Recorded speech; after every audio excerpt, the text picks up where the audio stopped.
sessió de treball de la jornada l'hem estructurat amb dues intervencions, podem dir ponències, però volem enfocar-ho ja cap a un inici de debat que després obrirem amb tots els participants. I de fet el plantejament és senzill perquè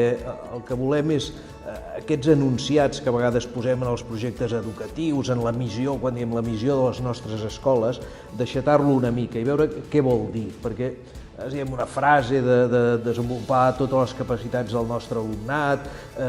oferir una educació de qualitat, però això avui, o sigui, el 2018, què implica, què vol dir? Llavors hem demanat a dues persones connectades amb el món de l'educació, però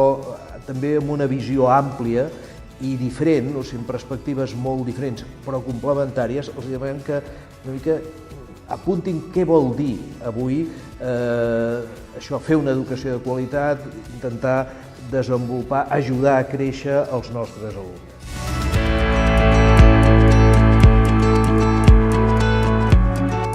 Pensem que el tema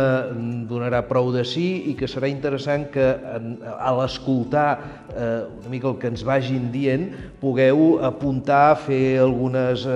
o preguntes o afirmacions o aportacions o comentaris que anirem recollint i intentarem sobre la marxa, evidentment, doncs, donar-li una certa estructura, una certa forma i anar llançant aquestes qüestions en els ponents.